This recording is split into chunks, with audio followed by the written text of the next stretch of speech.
Good morning everyone. ફરીથી આપણે ઉદ્યમ group of એક્સલન્સમાં હાજર થઈ ગયા છે. આપણે ફરીથી આજે એક નવો વિડીયો જોવાનો છે જેના વિશે આપણે તૈયાર થઈ જઈએ. તો ચાલો રેડી. તો બંધારણીય ટકાવારી એટલે શું એ સમજવાનું છે. બંધારણીય ટકાવારીને કઈ રીતે શોધાય તો એની માટેનું અહીંયા ગાડી સૂત્ર લખી દેવામાં આવેલું છે. તો દરેકે દરેક બાબત આપણે સમજવાની છે. બંધારણીય ટકાવારીમાં કઈ રીતે તત્વના દળની ટકાવારી આપણે જાણી શકીએ છીએ એ વસ્તુ અહીંયા ગાડી સમજવાની છે. આ તત્વના દળની ટકાવારી એટલે શું તો પહેલા એ સમજી લો કે તત્વના દળની ટકાવારી એટલે કે ઉદાહરણ તરીકે પાણી છે તો પાણીની અંદર આ જે ઓક્સિજન હાજર છે તો પાણીની અંદર જે આ ઓક્સિજન હાજર છે એ કેટલા ટકા હાજર છે એ આપણે શોધવાનું છે. એવી રીતે આ જે હાઇડ્રોજન જે હાજર છે એ હાઇડ્રોજન પણ કેટલા ટકા હાજર છે એ આપણે જાણી શકવા જોઈએ. એટલે એ વસ્તુને શોધવા માટે આપણે આ તત્વના દળની ટકાવારી એટલે કે બંધારણીય ટકાવારી તો કે બંધારણની અંદર કયો તત્વ કેટલા ટકામાં હાજર છે કેટલા પર્સન્ટેજ હાજર છે એ વસ્તુ આપણે શોધવાની છે. તો ચાલો આપણે શરૂઆત કરીએ એક ઉદાહરણથી સમજીએ. ઉદાહરણ તરીકે કે પાણીમાં ઓક્સિજનના પરમાણુની ટકાવારી તો એની ટકાવારી શોધી લઈએ. તો એ શોધવા માટે શું કરી શકાય તો કે આપણને ખબર છે એ રીતે તો કે ઓક્સિજનની ટકાવારી માટે શોધવાની છે. તો ઓક્સિજનની ટકાવારી બરાબર સૂત્ર શું થાય તો કે સંયોજનમાં તે તત્વનું દળ તો કે ઓક્સિજનનું દળ કેટલું થાય તે તત્વનું એટલે કે પાણી છે પાણીની વાત કરેલી છે તો પાણીમાં ઓક્સિજનનું દળ કેટલું થાય છે 16 યુનિટ. આપણને ખબર છે એક જ ઓક્સિજન હાજર છે એટલા માટે 16 યુનિટ. અને નીચે શું કીધું છે સંયોજનમાં સંયોજનનું મોલર દળ. સંયોજનનું મોલર દળ એટલે કે આપણે આનું મોલર દળ શોધવું પડશે. તો મોલર દળ કેટલું થશે હાઇડ્રોજન 2 છે હાઇડ્રોજનનું મોલર દળ આણ્વીય દળ 1 ગુણ્યા 2 કરીશું વત્તા બીજું શું ઉમેરવાનું છે 16 ગુણ્યા 100. તો આ પ્રમાણે શું થશે તો કે 16/18 ગુણ્યા 100. ચાલો આનો ભાગાકાર કરીએ તો આપણે 9 દુ 18 8 દુ 16 એટલે આવશે 800 ભાગ્યા 9 અને 9 વડે ભાગાકાર કરીશું એટલે 9 8 72 ફરીથી ભાગ ચાલશે 9 8 72 પછી પોઈન્ટ લાગશે જવાબ આવશે 88.88 ચાલ્યા કરશે. એટલે કે આટલા પર્સન્ટેજ શું હાજર છે ઓક્સિજન પરમાણુ હાજર છે એ આપણને આના પરથી ખબર પડી. તો આ એક ઉદાહરણ સમજાવે છે કે પાણીના અણુની અંદર ઓક્સિજન કેટલા ટકા હાજર છે. ચાલો હજુ એક ઉદાહરણથી સમજવાનો પ્રયત્ન કરીએ કે કઈ રીતે સમજી શકાય.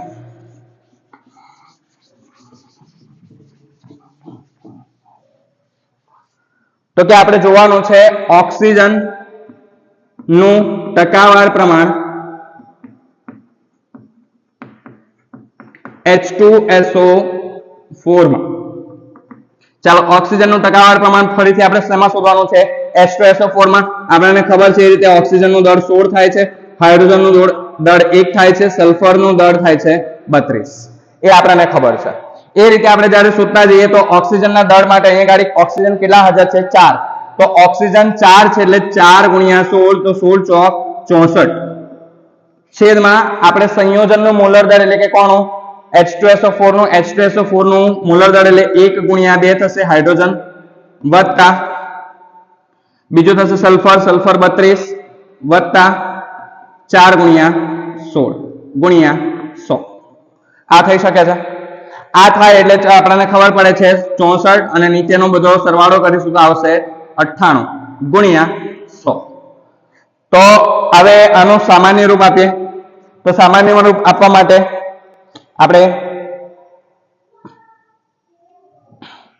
ચાલો તો સામાન્ય રૂપની ગણતરી કરી લઈએ કે 64/98 કરીએ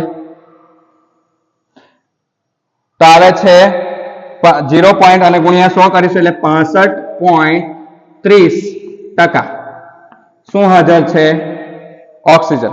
ઓક્સિજનની હાજરી આપણને ખબર પડી કેટલી થાય છે 65.30%. એટલે આના પરથી આપણને ખબર પડે છે કે ઓક્સિજન કેટલો હાજર હતો. ચાલો હજુ એક ઉદાહરણથી સમજીએ કે શું કહેવા માંગે છે. માત્ર ને માત્ર આપણે તત્વની નહીં પણ ઘણીવાર અણુ હાજર છે એની પણ ગણતરી ટકાવાર પ્રમાણ આપણે શોધી શકીએ છીએ. ચાલો કઈ રીતે તો કે જોઈએ તો કે MgSO4 into 7H2 માં H2O નું ટકાવાર પ્રમાણ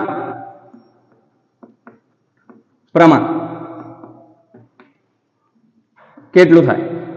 ચાલો આપણે MgSO4 નું ટકાવાર પ્રમાણ શોધવાનું છે. તો એ રીતે ગાડી સીધી ગણતરી કરીએ. આપણે H2O નું ટકાવાર પ્રમાણ ગણીએ. એ પ્રમાણે H2O બરાબર થશે, અહીંયા ગાડી હાઇડ્રોજન છે H2O, તો H2O નું મોલર દર કેટલું થાય? 18. H2O એક H2O પણ એવા H2O કેટલા હાજર છે? ગુણ્યા 7 છેદમાં આપણે આખું શું જોઈશે? સંયોજનનું મોલર દર. સંયોજનનો મોલર દર ગણવાનો છે. ચાલો તો સંયોજનનો મોલર દર ગણવા માટે આપણી પાસે સંપૂર્ણપણે કિંમતો હોવી જોઈએ. એ પ્રમાણે હું ઓલરેડી ગણી નાખેલું છે, એટલા માટે અહીંયા ગાડી મને ખબર છે કેટલું થશે? 246 ગુણ્યા 100. ચાલો તો આ રીતે અહીંયા ગાડી ટોટલ જ્યારે ગણતરી કરીશું એનું સામાન્ય રૂપ આપી દઈએ. 18 ગુણ્યા 7 કરીશું તો 126 ભાગ્યા 246 ગુણ્યા 100. તો એની ટકાવાર પ્રમાણેની આપણે ગણતરી કરી લઈએ. તો એ ટકાવાર પ્રમાણ થાય છે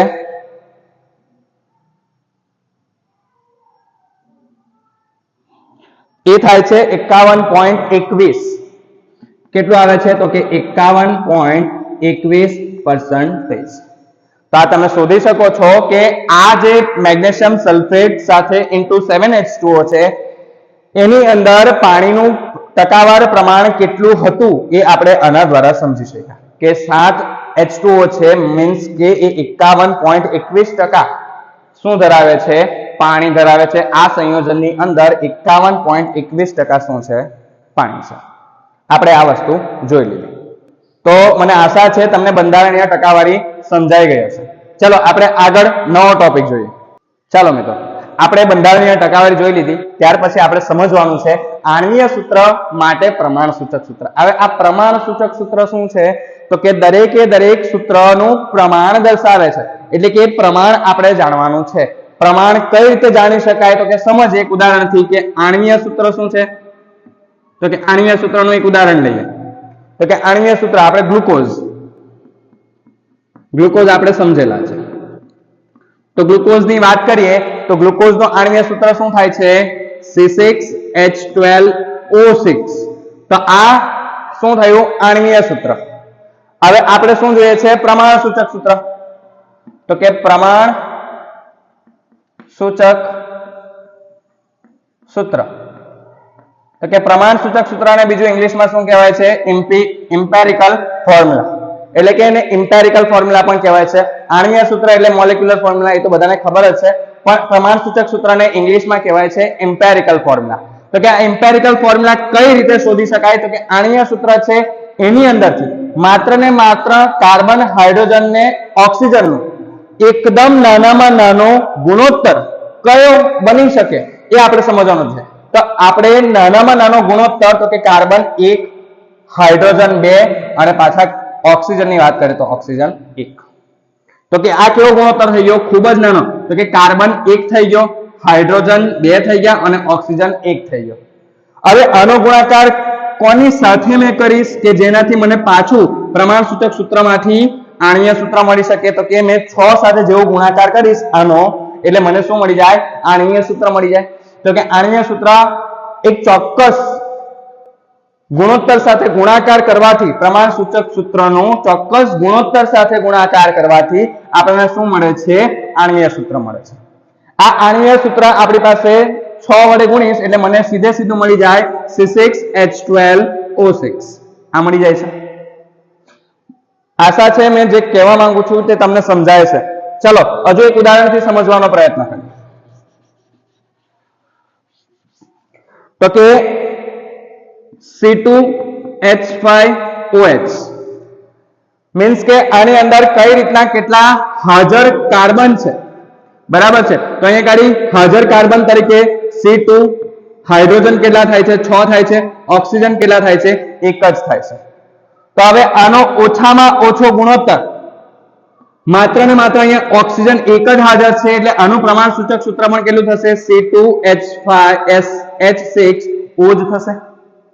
તો કે ઓછામાં ઓછો ગુણોત્તર 1 ઓક્સિજનનો અહીંયા ગાડી બને છે, એટલા માટે આનો ગુણોત્તર આપણે 1 જ લઈ શકીએ છે. આ ગુણોત્તરમાં કેમ તો કે ઓક્સિજન કેટલો હાજર છે? 1 જ. કેમ તો કે આપણે જ્યારે પણ C6H12O6 નું આ ઉદાહરણ લીધું છે તો એ ઉદાહરણમાં દરેકે દરેકનો ગુણોત્તર 1 મળે છે. ક્યારે મળે છે એ આપણે આ રીતે કીધું, C6H2 અને C1H2 અને O1. તો કે આ દરેકે દરેકનો ભાગાકાર જ્યારે મેં 6 વડે કરેલો છે, એટલે કે આનો ભાગાકાર જ્યારે મેં 6 વડે કરું છું તો મને એક ચોક્કસ પૂર્ણ સંખ્યા મળે છે. એટલે કે જ્યારે મેં પ્રમાણસૂચક સૂત્ર સાબિત કરું છું, પ્રમાણસૂચક સૂત્ર શોધું છું, તો મને કેવી સંખ્યા મળવી જોઈએ? હંમેશા પૂર્ણ સંખ્યા જ મળવી જોઈએ. એ પૂર્ણ સંખ્યા નહીં હોય તો એ પ્રમાણસૂચક સૂત્ર કહી શકાય નહીં. એટલે હંમેશા જ્યારે પણ આપણે એનો ગુણોત્તર, એ સૂત્રને આપણે જ્યારે શોધવું હશે તો એ ચોક્કસ રીતે એનો ગુણોત્તર પૂર્ણ સંખ્યામાં જ મળવો જોઈએ. એ પૂર્ણ સંખ્યામાં ગુણોત્તર હશે તો જ એ વસ્તુ શક્ય છે. તો આપણે બીજી એક બાબત સમજવાની છે કે આપણે પ્રમાણસૂચક સૂત્રમાંથી આણ્વીય સૂત્રમાં આવવા માટે શું કરવું પડશે? તો એક સૂત્ર બનાવીએ. સૂત્ર કઈ રીતે બને છે? જો આપણે આણ્વીય સૂત્ર બરાબર n ગુણ્યા પ્રમાણસૂચક સૂત્ર. પ્રમાણસૂચક સૂત્ર એટલે કઈ રીતે? તો કે આપણને અત્યારે જ ખબર પડી કે આણ્વીય સૂત્ર આપણને ગ્લુકોઝ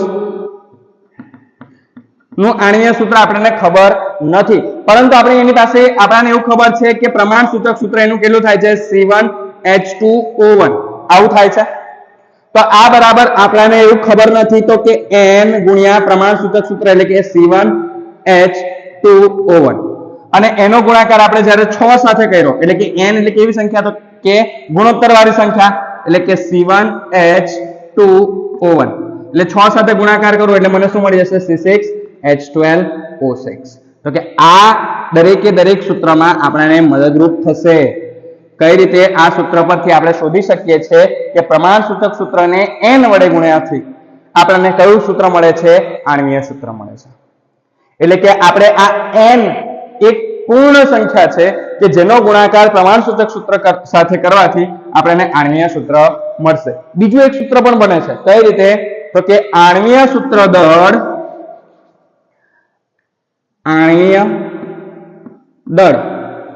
બરાબર n ગુણ્યા પ્રમાણસૂચક સૂત્ર દળ. હવે આ પાછું કઈથી નવું આવ્યું? તો કે અત્યારે જ આપણે કીધું ને કે આણ્વીય સૂત્ર શું કીધું? C6H12O6 આ કીધું. હવે એનું આપણે આણ્વીય સૂત્ર દળ, આપણે આણ્વીય દળ શોધવું હોય તો કેટલું થશે? તો કે C6 એટલે કે કાર્બનનું દળ કેટલું થાય? 12 થાય. હાઇડ્રોજનનું દળ કેટલું થાય? 1 થાય. અને ઓક્સિજનનું દળ કેટલું થાય? 16 થાય. તો કે એ પ્રમાણે કાર્બન 12 ગુણ્યા 6 વત્તા 12 ગુણ્યા 1 વત્તા 6 ગુણ્યા 16. હવે આ બધાનો આપણે સરવાળો કરીએ. 12 × 5 = 12 × 6 = 72 વત્તા 12 16 × 85 16 × 96. આ બધાનો સરવાળો કરી નાખીએ આપણે. 6 ને 2 8, 8 ને 2 10, 10 0 વધી પડી 1, 9 ને 1 10 ને 1 11, 11 ને 7 18 180. આ મળી ગયો. 180 મળે છે. બરાબર છે. એવી રીતે આપણી પાસે અત્યારે પ્રમાણસૂચક સૂત્ર દળ આપણે શોધવું હોય તો આ પ્રમાણસૂચક સૂત્ર છે, તો એનું સૂત્ર દળ શોધવું હોય તો કાર્બન કેટલું થયું? 12 વત્તા હાઇડ્રોજન કેટલા થયા? 2 વત્તા ઓક્સિજન કેટલા થયા? 16. તો 12 ને 2 14, 14 ને 6 તો ક્યાં કેટલા થાય છે? 30. બરાબર છે. આ 30 થઈ ગયા. તો એ રીતે આપણે જ્યારે ગણતરી કરતા હોઈએ તો આપણો જવાબ 180 આવવો જોઈએ. પ્રમાણસૂચક સૂત્ર દળ કેટલું મળ્યું આપણને? 30.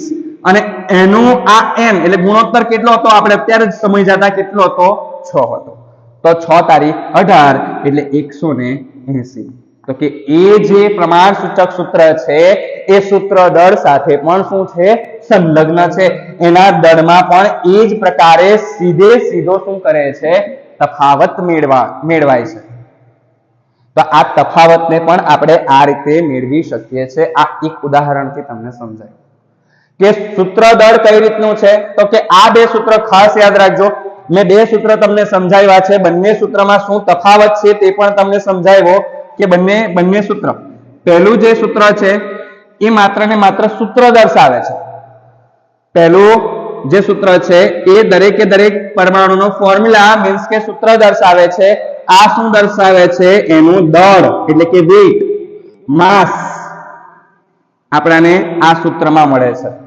તો કે આ દરેકે બંને સૂત્ર ખૂબ અગત્યના છે, એ તમારે યાદ રાખવાના છે. આના આધારે અઢળક પ્રશ્નો પૂછાય છે. ચાલો આપણે આને આધારે હવે કેટલાક દાખલા ગણવાનો પ્રયત્ન કરીએ. ચાલો મિત્રો, તો હવે ફરીથી એકવાર શરૂઆત કરીએ. આપણે જે વસ્તુ સમજ્યા કે પ્રમાણ સૂચક સૂત્ર કઈ રીતે શોધાય, પ્રમાણ સૂચક સૂત્ર દળ શું છે એ વસ્તુને સમજ્યા. તો ફરીથી એકવાર જોઈએ. ચાલો એક દાખલાથી એ બાબતને સમજવાની છે. આપણને એક દાખલો આપેલો છે કે એક સંયોજનનું મોલર દળ 90 છે. આપણી પાસે મોલર દળ આપેલું છે. મોલર દળ કેટલું આપેલું છે? 90 આપેલું છે. તેનું પ્રમાણ સૂચક સૂત્ર આપેલું છે. સૂત્ર દળ નથી આપ્યું, માત્ર ને માત્ર સૂત્ર આપ્યું છે. કેટલું છે? CHO2 છે. તો તેનું આણ્વીય સૂત્ર મેળવો. તો આણ્વીય સૂત્ર મેળવવા માટે આપણી પાસે સૂત્ર છે કે આણ્વીય સૂત્ર બરાબર n ગુણ્યા પ્રમાણ સૂચક સૂત્ર. તો આણ્વીય સૂત્ર બરાબર n ગુણ્યા પ્રમાણ સૂચક સૂત્ર થાય. તો કે આ પ્રમાણ સૂચક સૂત્ર જો આપણે મેળવવું હોય તો આપણી પાસે પહેલા તો આ n હોવો જોઈએ. હા, પ્રમાણ સૂચક સૂત્ર તો છે આપણી પાસે CHO2, પણ n એટલે કેટલા વડે ગુણવાનું એ આપણને ખબર નથી. તો આપણી પાસે એક વસ્તુ કીધું છે, મોલર દળ આપેલું છે, અને આપણાને આના આધારે પ્રમાણ સૂચક સૂત્ર દળ પણ મળી શકે છે. તો આપણે પ્રમાણ સૂચક સૂત્ર દળ આપણે આના આધારે સમજી લઈએ. તો પ્રમાણ સૂચક સૂત્ર પરથી એનું દળ કેટલું થશે? સૂત્ર દળ કેટલું થશે? તો કે કાર્બન એટલે 12, હાઇડ્રોજન એટલે 1 અને 16 દુ 32, એટલે કે 12 ને 1 13 એટલે કે 2 ને 1 3 ને 1 4 3 ને 1 4 44 થશે. તો કે આ 44 આપણને મળી ગયો. 44 નહીં થાય 45 થશે, સોરી 45 થશે. બરાબર છે. તો કે અહીંયા ગાડી આ સરવાળો આપણને મળે છે 45. આ દળ આપણી પાસે આવી ગયું છે. તો આપણી પાસે એક સૂત્ર બીજું હતું કે આણ્વીય દળ બરાબર n ગુણ્યા પ્રમાણ સૂચક સૂત્ર દળ. આ સૂત્ર છે. તો કે હા, આણ્વીય દળ પણ છે અને પ્રમાણ સૂચક સૂત્ર દળ પણ છે. તો n મળી જાય. n બરાબર શું થશે? આણ્વીય દળ ભાગ્યા પ્રમાણ સૂચક સૂત્ર દળ બરાબર આણ્વીય દળ કેટલું છે? આણ્વીય દળ આપણે કીધેલું છે તો કે મોલર દળ. હા, મોલર દળ કેટલું છે? મોલર દળ આપણી પાસે આણ્વીય દળ એટલે કે મોલર દળ 90 છે ભાગ્યા પ્રમાણ સૂચક સૂત્ર દળ કેટલું આવ્યું? 45. તો 45 ગુણ્યા 90 એટલે 2. તો n બરાબર કેટલા મળ્યા? 2 મળ્યા. તો હવે ગણતરી થઈ જાય આણ્વીય સૂત્રની. તો કે આણ્વીય સૂત્રની ગણતરી કરવી હોય તો 2 ગુણ્યા CHO2 થઈ જશે. તો કે આપણને આ જ કીધું છે કે CHO2. તો એની ગણતરી કરું તો શું થશે? C2H2O4 આપણને મળી ગયું આણ્વીય સૂત્ર. તો આપણે આ આણ્વીય સૂત્રની ગણતરી કરી. મને આશા છે તમને સમજાઈ રહ્યું છે કઈ રીતે હું ગણતરી કરું છું. એટલે બંને સૂત્રમાં શું તફાવત છે એ આના દ્વારા તમે સમજી શકો છો. ચાલો હવે બીજો એક દાખલો છે આપણી પાસે કે એક સંયોજનની બાષ્પ ઘનતા કેટલી આપી છે? 45 આપી છે. હવે આ બાષ્પ ઘનતાનો કન્સેપ્ટ આવ્યો છે. હવે આ બાષ્પ ઘનતા છે શું એ અલગથી સમજવાની વસ્તુ છે, પણ અત્યારે ડિટેલમાં નથી જતા. પણ એક સૂત્ર દ્વારા તમને સમજાવી દઉં કે બાષ્પ ઘનતાને આપણે જ્યારે મોલર દળ સાથે ગણતરી કરવી હોય તો મોલર દળ બરાબર 2 ગુણ્યા બાષ્પ ઘનતા. એટલે કે જ્યારે પણ મોલર દળ શોધવું હોય એટલે કે આણ્વીય દળ તમારે શોધવું હોય તો આણ્વીય દળ એટલે શું થશે? મોલર દળ તો કાં તો અહીંયા ગાડી કહી દો આણ્વીય દળ. બંને વસ્તુ અહીંયા ગાડી એક જ છે. તો મોલર દળ કેટલું થશે? હંમેશા બાષ્પ ઘનતાનું 2 ગણું. બાષ્પ ઘનતાનું 2 ગણું એટલે કે અહીંયા ગાડી તમને બાષ્પ ઘનતા 45 આપી છે. તો બાષ્પ ઘનતા એટલે આણ્વીય દળ બરાબર શું થશે? 2 ગુણ્યા 45. એટલે આણ્વીય દળ કેટલું મળ્યું આપણને? 90 મળ્યું. આ આપણી પાસે આણીય દળ આવી ગયું. હવે આપણને એવું કીધું છે કે પ્રમાણસૂચક સૂત્ર કેટલું છે? CH2 આના જેટલું જ છે. તો એનું પ્રમાણસૂચક સૂત્ર દળ કેટલું થશે? સૂચક સૂત્ર દળ કેટલું થશે? અત્યારે શોધ્યું તો આપણે કેટલું થતું હતું? 45 થતું હતું. બરાબર છે. તો પ્રમાણસૂચક સૂત્ર દળ પણ મળી ગયો. તો આ બંનેનો હવે શું કરીશું? આપણે n જોઈએ છે, આણીય સૂત્રની ગણતરી કરવાની છે. તો પહેલા n જોઈશું. તો n બરાબર સૂત્ર શું થશે? આણીય દળ ભાગ્યા પ્રમાણસૂચક સૂત્ર દળ થાય. તો કે n બરાબર આણીય દળ કેટલું આવ્યું? અત્યારે જ આપણને શોધ્યું. આણીય દળ કેટલું મળ્યું? 90 મળ્યું. અને પ્રમાણસૂચક સૂત્ર દળ અત્યારે જ આપણે ગણતરી કરી હતી એ મુજબ 45. તો 45 દુના 90 એટલે n બરાબર 2. તો હવે મારે આણીય સૂત્રની ગણતરી કરવાની છે. આણીય સૂત્ર જોઈએ છે. તો આણીય સૂત્ર બરાબર સૂત્ર શું થશે? આણીય સૂત્ર બરાબર શું થશે? n ગુણ્યા પ્રમાણ સૂચક સૂત્ર. તો n કેટલો મળ્યો? અત્યારે શું આપણે 2 મળ્યો ગુણ્યા C1H2 H1O2 એટલે 2 વડે ગુણાકાર કરીશ એટલે મને કેટલું મળશે? C2H2O4. આ મળી ગયું મને આણીય સૂત્ર. તો આ આપણી આણીય સૂત્રની ગણતરી થઈ ગઈ. દરેકે દરેક બાબતમાં ભલે ગણતરીની અંદર બંનેના જવાબો એક સરખા આવે છે, પણ ઉદાહરણો એવા લીધા છે જેને આધારે તમને બધા કન્સેપ્ટ તમારા સંપૂર્ણપણે સમજાઈ જાય. તો તમે દરેકે દરેક બાબત સમજાઈ ગઈ છે. તમે જોઈ શકો છો, તમે સ્ક્રીનશોટ લઈ શકો છો, આ બાબતની ગણતરી જોઈ શકો છો. બાષ્પ ઘનતાનો આ એક કન્સેપ્ટ તમે યાદ રાખજો કે બાષ્પ ઘનતા જો તમને આપી હોય અને તમારે જો આણીય દળ શોધવું હોય તો બાષ્પ ઘનતાના ડબલ કરો એટલે તમને શું મળે? આણીય દળ. સમજાઈ ગયું? ચાલો આગળ જોઈએ. ચાલો મિત્રો, આપણે જોઈ લીધું કઈ રીતે પ્રમાણસૂચક સૂત્ર શોધાય છે, એનો દળ કઈ રીતે છે. આપણે હવે બીજો એક દાખલો જોઈએ જેની સાથે આપણે સમજવાનો છે થોડીક વધારે ડિટેલમાં એ બાબતને કે પ્રમાણસૂચક સૂત્ર કઈ રીતે, એનું સૂત્ર કઈ રીતે બને છે. બરાબર છે. આપણે પ્રમાણસૂચક સૂત્ર એટલે શું કહી શકાય? પ્રમાણસૂચક સૂત્રને શું કહીએ છીએ આપણે? તો કે પરમાણુઓનો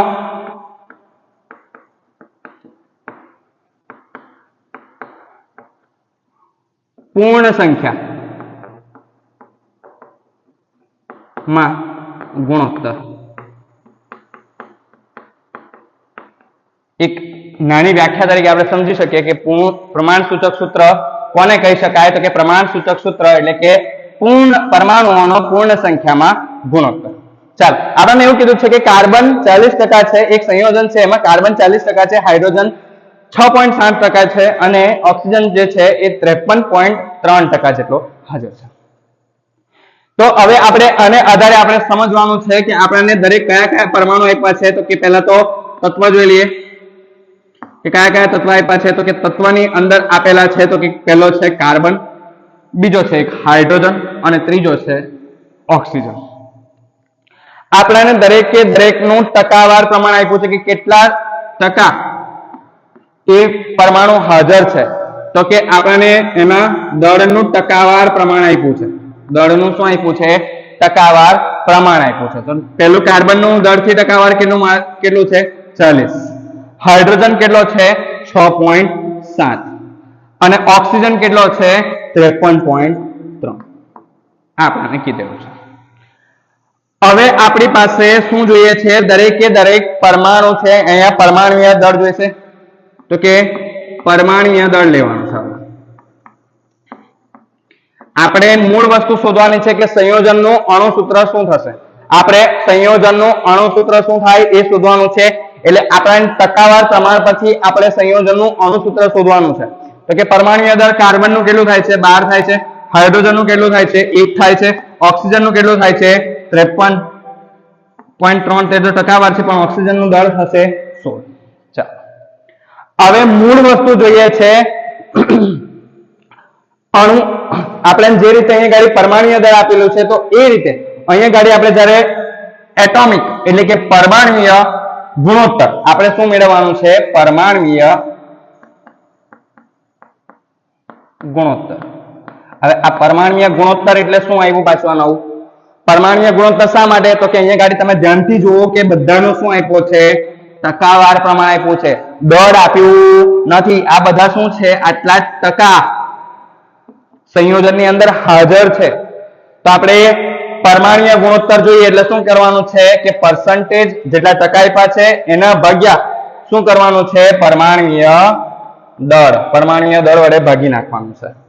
એટલે આપણને શું મળી જશે? પરમાણ્વીય ગુણોત્તર, કે કેટલા દળ નો કાર્બન હાજર છે. બરાબર, એ આપણે અહીંયા ગાડી મળી જશે. ચાલો આપણે સમજી લઈએ કઈ રીતે થશે. તો કે પરમાણ્વીય ગુણોત્તર ટકાવાર ભાગ્યા પરમાણ્વીય દળ. ટકાવાર કેટલું આપ્યું છે કાર્બન નું? 40 છેદમાં પરમાણ્વીય દળ કેટલું? 12. તો આપણે 40 ભાગ્યા 12 કરીએ.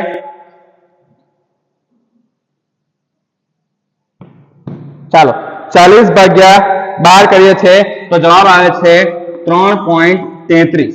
ચાલો એવી રીતે 6.7 ભાગ્યા 1 કરીશું એટલે જવાબ આવશે 6.7 અને 53.3 અને દળ કેટલું છે અહીંયા ગાડી? પરમાણ્વીય દળ 16 આપ્યું છે. ચાલો તો 53.3 કરીએ ભાગ્યા 16 કરીએ તો જવાબ આવે છે એ પણ 3.33. ચાલો હવે આના પરથી આપણે મેળવવાનો છે સામાન્ય ગુણોત્તર. આપણે મેળવવાનો છે સામાન્ય ગુણોત્તર. હવે આ સામાન્ય ગુણોત્તર શું દર્શાવે? હવે આ સામાન્ય ગુણોત્તર કઈ રીતે મળે? તો કે સામાન્ય ગુણોત્તર એટલે આપણને જે અહીંયા ગાડી પરમાણ્વીય ગુણોત્તર મળ્યો છે કે આ દરેકે દરેક પરમાણુનો એક ગુણોત્તર મળ્યો છે એમાં નાનામાં નાની સંખ્યા વડે એને ભાંગી નાખવાનો. પરમાણ્વીય ગુણોત્તરમાં સૌથી નાનામાં નાની સંખ્યા કઈ છે? 3.33. બે વાર છે તો ગમે તે એક લઈ શકો છો. તો 3.33 ને બધા વડે ભાગી નાખવાની એટલે 3.33 ભાગ્યા 3.33. આ 6.7 છે ભાગ્યા 3.33. એવી રીતે અહીંયા પણ 3.33 છે ભાગ્યા 3.33. હવે આ ભાગાકાર કરીશ એટલે મને જવાબ આવશે 1. આનો ભાગાકાર કરીશ એટલે મને એકદમ નજીકનો જવાબ મળશે 2 અને આના વડે જો ભાગાકાર કરીશ એટલે જવાબ મળશે 1. તો કાર્બનનું પ્રમાણ કેટલું મળ્યું? 1 મળ્યું. હાઇડ્રોજનનું પ્રમાણ કેટલું મળ્યું? 2 મળ્યું. ઓક્સિજનનું પ્રમાણ કેટલું મળ્યું? 1. આ મને શું મળી ગયું? પ્રમાણ સૂચક સૂત્ર. આ શું છે? મારી પાસે જે છે એ પ્રમાણ સૂચક સૂત્ર છે. તો આપણે આ પ્રમાણ સૂચક સૂત્ર શોધી નાખ્યું કે કઈ રીતે પ્રમાણ સૂચક સૂત્ર શોધાય. બરાબર છે. તો આ દરેકે દરેક બાબતથી આપણે પ્રમાણ સૂચક સૂત્ર શોધી લીધું છે. હવે આ આપણને સંયોજનનું પ્રમાણ સૂચક સૂત્ર મળી ગયું. પણ આપણને એવું કીધું હોત કે આની અંદર આણ્વીય દળ તમારું 90 છે તો હવે આણ્વીય દળને આધારે આપણે પરમાણ્વીય દળ શોધી શકીએ છીએ. આ જે પ્રમાણ સૂચક સૂત્ર દળ શોધી શકીએ છીએ. પ્રમાણ સૂચક સૂત્ર દળ કેટલું મળશે? 12 વત્તા હાઇડ્રોજન એટલે કેટલું થશે? 2 થશે વત્તા 16. 12 ને 2 એટલે થશે તમારો જવાબ આવશે 30 થશે. તો હવે આના વડે ભાગાકાર કરીશ એટલે મને અહીંયા જવાબ શું મળશે? આણ્વીય દળ બરાબર n ગુણ્યા પ્રમાણ સૂચક સૂત્ર દળ એવું થાય. એટલે n ની કિંમત આપણે શોધવાની છે તો n બરાબર આણ્વીય દળ કેટલું થાય? 90 અને પ્રમાણ સૂચક સૂત્ર દળ કેટલું થયું? અત્યારે શોધ્યું 30. તો 0 0 કટ 3 તારી 9 તો n બરાબર કેટલા આવ્યા? 3. તો હવે n અને 3 વડે જો ગુણી નાખું, હવે અને 3 વડે જો ગુણી નાખું તો મારો સૂત્ર શું બનશે? C3H6O3. આ મારું શું થઈ ગયું? આણ્વીય સૂત્ર. આ સંયોજન માટેનું આણ્વીય સૂત્ર મને કેટલું મળશે? C3H6O3 મળશે. તો મેં 3 વડે ગુણાકાર કર્યો. આ મારું પ્રમાણ સૂચક સૂત્ર હતું તો એને આધારે આટલી ગણતરી થાય છે. ચાલો હજુ એક દાખલાથી સમજવાનો પ્રયત્ન કરીએ. ચાલો મિત્રો ફરી એક દાખલોથી સમજવાનો પ્રયત્ન કરીએ. હવે થોડીક સંખ્યાઓ બદલેલી છે અને આ વખતે બાષ્પ ઘનતા આપેલી છે. હવે બાષ્પ ઘનતા એટલે આપણને ખબર છે બાષ્પ ઘનતા જો આપેલી હોય અને આણ્વીય દળ મેળવવું હોય તો આણ્વીય દળ બરાબર શું થાય? 2 ગુણ્યા બાષ્પ ઘનતા. એટલે કે બાષ્પ ઘનતાના ડબલ કરીએ એટલે આપણને શું મળી જાય? આણ્વીય દળ. તો આણ્વીય દળ બરાબર 2 ગુણ્યા 45 કરીશ એટલે આણ્વીય દળ મને કેટલું મળશે? 90 મળશે. ચાલો આ આપણી પાસે આણ્વીય દળ આવી ગયું. ચાલો આપણને કાર્બન, હાઇડ્રોજન અને ઓક્સિજનનો એક રેશિયો આપી દીધો છે. તો અહીંયા કયા કયા પરમાણુ આપ્યા છે જોઈ લઈએ. પરમાણુ તરીકે એટલે કે તત્વ તરીકે કાર્બન છે, હાઇડ્રોજન છે અને ઓક્સિજન છે. ચાલો હવે એનું ટકાવાર દરથી ટકાવાર આપ્યું છે. હવે દરથી ટકાવાર કેટલું આપ્યું છે તો કે 26.56. બીજાનું હાઇડ્રોજનનું આપ્યું છે 2.22 અને ઓક્સિજનનું આપ્યું છે 71.19. આપણું ટકાવાર પ્રમાણ છે. ચાલો દરેકે દરેકને આપણે પરમાણુય દળ લખી દઈએ. પરમાણુય દળ કેટલા કેટલા થાય છે તો કાર્બન છે એટલા માટે 12, હાઇડ્રોજન છે એટલા માટે 1, ઓક્સિજન છે એટલા માટે 16. હવે આપણે શું જોઈએ છે તો કે પરમાણુય ગુણોત્તર. અને પરમાણુય ગુણોત્તર તમારે શોધવો હોય તો શું થશે? ટકા ભાગ્યા પરમાણુય દળ. હવે આ પરમાણુય ગુણોત્તર શું છે ફરી એકવાર તમને યાદ કરાવી દઉં. તમારે મોલ શોધવા હોય, કોઈ વસ્તુના મોલ શોધવા હોય તો તમે શું કરો છો? દળ ભાગ્યા મોલર દળ, આપેલ દળ ભાગ્યા મોલર દળ કરો છો તો એ શું મળે છે? મોલનો ગુણોત્તર મળે. અને આપણને અહીંયા ગાડી મોલ નથી આપે, આપણે શું જોઈએ છે? દળ જોઈએ છે. દળ શોધવા હોય તો શું કરવાનું છે? એનું ટકાવાર. દળનો એક ટકાવાર આપ્યું છે કે કેટલા ટકા દળ છે તો કે આટલા ટકા દળ છે તો એના ભાગ્યા શું કરી દેવાનું? પરમાણુય દળ કરી દો એટલે તમને આટલા ગ્રામ શું મળે હશે? એનું દળ એ સંયોજનની અંદર હાજર છે એવું આપણને ખબર પડી જશે. એટલા માટે આ એક સૂત્ર બનાવ્યું છે કે દળની ટકાવારી ભાગ્યા શું છે? પરમાણુય દળ. ચાલો તો શું કરવાનું છે? ભાગાકાર કરવાનો છે. ભાગાકાર કરતા જઈએ. 26.56 ભાગ્યા શું કરવાનું છે? 12 કરવાનું છે. ચાલો 26.56 ભાગ્યા 12 કરી જોઈએ. ચાલો 26.56 કરીએ છીએ તો 2. જવાબ આવે છે 21. ચાલો એના પછી 2.22 ભાગ્યા 1 કરીશું. 2.22 ભાગ્યા 1 કરીશું એટલે જવાબ આવશે 2.22 જ આવશે. અને ત્રીજું કરવાનું છે 71.19 ભાગ્યા 16 કરવાનું છે. ચાલો તો 71.19 ભાગ્યા 16 કરીએ છીએ તો જવાબ આવે છે 4.44. આપણી પાસે આ દરેકે દરેકનો ભાગાકાર આવી ગયો. હવે આ દરેકે દરેકનો ભાગાકાર આવી ગયો છે તો હવે આપણે શું મેળવવાનો છે? સામાન્ય ગુણોત્તર. સામાન્ય ગુણોત્તર મેળવવાનો છે. સામાન્ય ગુણોત્તર બરાબર. હવે શું કરવાનું? નાનામાં નાની સંખ્યા, આ ગુણોત્તર જે મળ્યો, આ જે ગ્રામનો ગુણોત્તર મળ્યો, આ ગ્રામ મળ્યા છે એ ગ્રામના ગુણોત્તરમાં નાનામાં નાની સંખ્યા કઈ? 2.21. તો બધી સંખ્યાઓને 2.21 વડે ભાગી નાખીએ એટલે 2.21 ભાગ્યા 2.21 તો જવાબ કેટલો આવશે? 1 આવશે. 2.21 ભાગ્યા 2.22 ભાગ્યા 2.21 એટલે જવાબ મને નજીક નજીક કેટલો મળશે? 1 જ મળશે. અને 4.44 છે ભાગ્યા 2.21 કરીશ તો એનો પણ નજીકમાં જવાબ કેટલો આવશે? મને 2 આવશે. બરાબર છે. એટલા માટે કાર્બન કેટલા થયા? 1, હાઇડ્રોજન કેટલા થયા? 1 અને ઓક્સિજન કેટલા થયા? 2. આ મને શું મળી ગયું? પ્રમાણ સૂચક સૂત્ર મળ્યું. શું મળ્યું? પ્રમાણ સૂચક સૂત્ર. મારે શું જોઈએ છે? આની અંદર શોધવાનું છે સંયોજન નું આણ્વીય સૂત્ર. આપણે શું શોધવાનું છે? સંયોજનનું આણ્વીય સૂત્ર. તો આણ્વીય દળ છે, પ્રમાણ સૂચક સૂત્ર છે તો પ્રમાણ સૂચક સૂત્ર દળ મળી જાય આપણને. પ્રમાણ સૂચક સૂત્ર દળ જો શોધવું હોય, સૂત્ર દળ બરાબર શું થશે? કાર્બન કેટલા? 1 એટલે કાર્બન નું દળ 12, હાઇડ્રોજન નું 1, ઓક્સિજન નું કેટલું? 16. તો કાર્બન 1 છે એટલા માટે 12, હાઇડ્રોજન 1 વત્તા 16 દુ 32 તો 12 ને 1 13 વત્તા 32 3 ને 2 5 3 ને 1 4 કેટલું આવ્યું? 45 આવ્યું.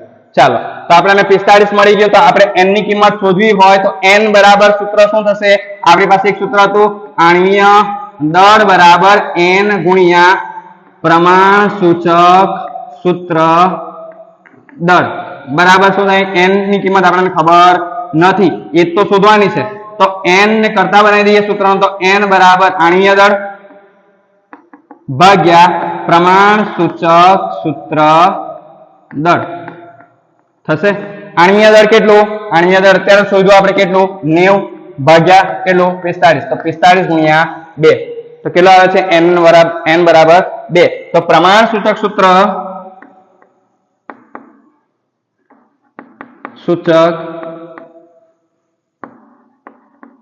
સૂત્ર ગુણ્યા n કરીશ એટલે મને શું મળી જશે?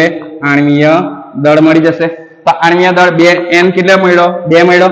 પ્રમાણસૂચક સૂત્ર કેટલું હતું? પ્રમાણસૂચક સૂત્ર છે C1H1O2. C1H1O2. તો હવે મારે 2 વડે ગુણતો C2H2O4 મળી ગયું. આશા છે મેં દરેકે દરેક બાબતને સમજાવવાનો પ્રયત્ન કર્યો તમને કે કઈ રીતે બંધારણીય ટકાવારી છે, બરાબર છે. પ્રમાણસૂચક સૂત્ર કઈ રીતે બનેલું છે, જો આપણને ટકાવાર પ્રમાણ આપ્યું હોય તો કઈ રીતે આપણે એનું પ્રમાણસૂચક સૂત્ર શોધવું અને કઈ રીતે એની પરથી આપણે આણ્વીય દળ પરથી આપણે આણ્વીય સૂત્ર મેળવવું. આપણે આણ્વીય સૂત્ર મેળવવાનું છે. એટલે કે આણ્વીય સૂત્ર બરાબર આપણે આ દરેકે દરેક બાબતને શોધવાનો સમજવાનો પ્રયત્ન કર્યો. સ્ક્રીનશોટ લઈ શકો છો, તમે આ બાબતને ધ્યાનમાં લઈ શકો છો. આવા જાતે ટકાવાર પ્રમાણ બનાવીને પણ તમે ગણતરી કરી શકો છો. આ દરેકે દરેક બાબતને જો સમજાઈ ગઈ હોય તો આપણે હવે અગાઉના લેક્ચરમાં મળીશું. ચાલો ટાટા, બાય બાય. જો તમને વિડીયો પસંદ આવ્યો હોય તો વિડીયોને લાઈક, શેર, સબસ્ક્રાઇબ કરો અને ખાસ કરીને કોમેન્ટ કરો. કોમેન્ટથી તમારા પ્રતિસાદ અમને મળે છે, જેની અમને ખૂબ આશા હોય છે. હવે આપણે આવતા લેક્ચરમાં મળીશું. ચાલો ટાટા, બાય બાય.